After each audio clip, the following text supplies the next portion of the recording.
ನೆನೆ ಅಷ್ಟೇ ಮತ್ತೆ ಅರಳಿ ಭಾಗದಲ್ಲಿ ಒಂದು ಕಾಡಾನೆ ದಾಳಿ ಮಾಡಿ ಯುವಕ ಅಂದ್ರೆ 28 ವರ್ಷದ ಯುವಕ ನಮ್ಮನ್ನೆಲ್ಲ ಬಿಟ್ಟು ಹೋಗಿದ್ದಾರೆ, ಅಗಲಿದ್ದಾರೆ. ಕಾಫಿ ಕೆಲಸವನ್ನ ಮಾಡ್ತಾ ಇರ್ತಾರೆ. ಸೊ ಅಲ್ಲಿ ಒಂದು ಘಟನೆ ಸಂಭವಿಸುತ್ತೆ. ನಿಜಕ್ಕೂ ಕೂಡ ಈಗ ಮತ್ತೊಮ್ಮೆ ಒಂದು ದೊಡ್ಡ ಉಗ್ರ ಹೋರಾಟ ಕೂಡ ನಡೀತು. ನಿನ್ನೆ ಒಂದು ನ್ಯೂಸ್ ನಲ್ಲಿ ಸಹ ನೋಡಿರ್ಬೋದು, ಅರೇಳಿ ಭಾಗದಲ್ಲಿ ಕಂಪ್ಲೀಟ್ ಆಗಿ ರಸ್ತೆನ ಬಂದ್ ಮಾಡ್ಬಿಡ್ತಾರೆ. ಬೇಲೂರಿಂದ ಸಕಲೇಶ್ಪುರಕ್ಕೆ ಹೋಗ್ಬೇಕು ಅಂದ್ರೆ ನಿಮಗೆ ಅಲ್ಲಿ ಅರೇಳಿ ಸಿಗುತ್ತೆ. ಅರೇಳಿ ರಸ್ತೆನೆ ಬಂದ್ ಮಾಡ್ತಾರೆ, ವೆಹಿಕಲ್ಸ್ ಗಳು ಕೂಡ ಓಡಾಡಕ್ ಆಗ್ತಿರಲ್ಲ. ಸೊ ಆ ರೀತಿ ಒಂದು ದೊಡ್ಡ ಹೋರಾಟವನ್ನ, ಪ್ರತಿಭಟನೆಯನ್ನ ನಿನ್ನೆ ಮಾಡ್ತಾರೆ.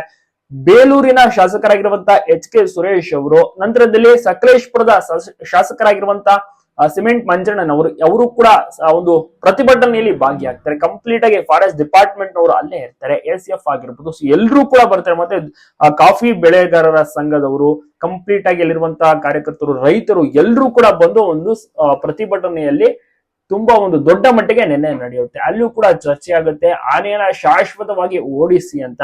ಖಂಡಿತವಾಗಿಯೂ ಕೂಡ ಅದಂತೂ ಸಾಧ್ಯ ಇಲ್ಲ ಶಾಶ್ವತವಾಗಿ ಓಡಿಸೋಕೆ. ಯಾಕೆಂದ್ರೆ ಈ ಒಂದು ಸಕಲೇಶ್ಪುರ, ಬೇಲೂರು, ಬಿಕ್ಕೋಡು ಭಾಗದಲ್ಲಿ ಸುಮಾರು 100ರಿಂದ 120 ಆನೆಗಳು ವಾಸ ಮಾಡುತ್ತಿದ್ದಾವೆ.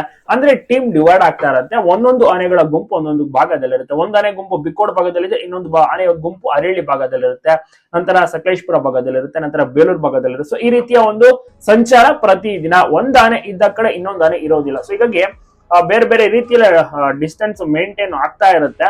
ಮತ್ತೆ ಇದರಲ್ಲಿ ಗಂಡಾನೆಗಳು ಕೂಡ ಇರ್ತವೆ, ಹೆಣ್ಣಾನೆಗಳು ಕೂಡ ಇರ್ತವೆ. ಬೀಟಮ್ ಆಗಿರ್ಬೋದು, ಓಲ್ಡ್ ಬೆಲ್ಟ್ ಆಗಿರ್ಬೋದು, ಭುವನೇಶ್ವರಿ ಗುಂಪು ಆಗಿರ್ಬೋದು, ಸೊ ಬೀಟಮ್ 2 ಆಗಿರ್ಬೋದು. ಸೊ ಈ ರೀತಿ ಗುಂಪನ್ನು ಕೂಡ ವಿಂಗಡಣೆ ಮಾಡಿ ಅದಕ್ಕೆ ಬೆಲ್ಟ್ ಕಾಲರ್ ಕೂಡ ಹಾಕಿರ್ತಾರೆ. ಅದರಲ್ಲಿ ಕೆಲವೊಂದು ಆನೆ ಯಾವ್ದಾರು ಒಂದು ಈ ರೀತಿ ಅನಾಹುತಗಳನ್ನ ಮಾಡ್ತಾ ಇರುತ್ತೆ, ಬೆಳೆ ನಾಶ ಆಗಿರ್ಬೋದು. ಸೊ ಈ ರೀತಿ ಅದನ್ನ ಐಡೆಂಟಿಫೈ ಮಾಡಿ ಆನೆಗಳನ್ನ ಹಿಡಿತಾರ, ಏನ್ ಮಾಡ್ತಾರೆ, ಸ್ಥಳಾಂತರ ಮಾಡ್ತಾರ, ಎಲ್ಲಾ ಮೀಟಿಂಗ್ ಚರ್ಚೆಗಳು ಕೂಡ ಆಗ್ತಾ ಇದೆ. ಸೊ ಈ ಒಂದು ಟೈಮ್ ನಲ್ಲಿ ಅಭಿಮನ್ಯು ಎಂಟ್ರಿ ಕೊಡ್ತಾನೆ ಅಂತ ಕೇಳಿದ್ರೆ ಖಂಡಿತವಾಗ್ಲೂ ಕೂಡ ಅಭಿಮನ್ಯು ಅಂತೂ ಬರೋದಿಲ್ಲ. ಅಭಿಮನ್ಯುಗೆ ಮತ ಜಾಸ್ತಿ ಇದೆ. ಇಫ್ ಇನ್ ಕೇಸ್ ಏನಾದ್ರು ಕಾರ್ಯಾಚರಣೆ ಮಾಡ್ಬೇಕು ಅಂತ ಏನಾದ್ರು ಆರ್ಡರ್ ಪಾಸ್ ಆದ್ರೆ, ರಿಲೋಕೇಟ್ ಅಥವಾ ಆನೆ ಹಿಡಿಬೇಕು ಅಂತ ಆರ್ಡರ್ ಪಾಸ್ ಆದ್ರೆ, ಇನ್ನು ದುಬಾರೆ ಕ್ಯಾಂಪ್ ಇಂದ ಆನೆಗಳನ್ನ ಕರ್ಕೊ ಬರ್ತಾರೆ, ಮತ್ತಿಗೋಡು ಕ್ಯಾಂಪ್ ಇಂದ ಒಂದೆರಡು ಆನೆಗಳು ಬರ್ತವೆ ಅಂತ ಮಾಹಿತಿ ಈಗ ತಿಳಿದು ಬಂದಿದೆ ಸದ್ಯದ ಮಟ್ಟಿಗೆ. ನೋಡ್ಬೇಕು ಕಡನೆ ಕಾರ್ಯಾಚರಣೆ ಮಾಡ್ತಾರ ಏನಾಗುತ್ತೆ. ಯಾಕೆಂದ್ರೆ 15 ದಿವಸದಲ್ಲಿ 2 ಬಲಿ ಆಗಿರುವಂತದ್ದು. ಸೊ 2 ಅಗಲಿದ್ದಾರೆ. ಸೊ ಹೀಗಾಗಿ ಸಿಕ್ಕಾಪಟ್ಟೆ ಒಂದು ಕಾವು ಜೋರಾಗಿದೆ ಸಕಲೇಶ್ಪುರ, ಬೇಲೂರು, ಬಿಕ್ಕೋಡು ಭಾಗದಲ್ಲಿ. ಸೊ ನೋಡ್ಬೇಕು. ನಮ್ಮ ಧನಂಜಯನನ್ನ ನೋಡ್ತಿರ್ಬೋದು. ಈಗ ಯಾವ ರೀತಿ ಸಿಗ್ನಲ್ ಕೊಟ್ಟು ಕಾಲ್ನಲ್ಲಿ ಸಿಗ್ನಲ್ ಕೊಡ್ತಾರೆ, ರಿವರ್ಸ್ ಹೋಗ್ತಾನೆ ನೋಡಿ ನಮ್ಮ ಧನಂಜಯ. ನಿಜಕ್ಕೂ ಅದ್ಭುತ, ಸೂಪರ್ ಟ್ರೈನಿಂಗ್ ಅಂತಾನೆ ಹೇಳ್ಬೋದು. ಯಾವ ರೀತಿ ನೋಡಿ ಎಷ್ಟು ಸೂಪರ್ ಆಗಿ ರಿವರ್ಸ್ನ ಕರ್ಕೊಂಡ್ರು ಧನಂಜಯನನ್ನ, ಆ ಕಡೆ ತಿಳ್ಕೊತಾರೆ. ಸೊ ಎಲ್ಲವೂ ಕೂಡ ಕಾಲ್ನಲ್ಲಿ ಅವರು ಟ್ರೈನಿಂಗನ್ನು ಕೊಟ್ಟಿರೋದು.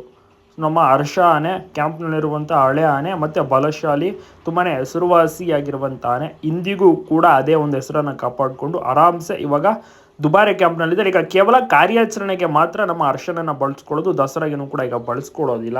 ಸೂಪರ್ ಇದ್ದಾನೆ ಹರ್ಷ.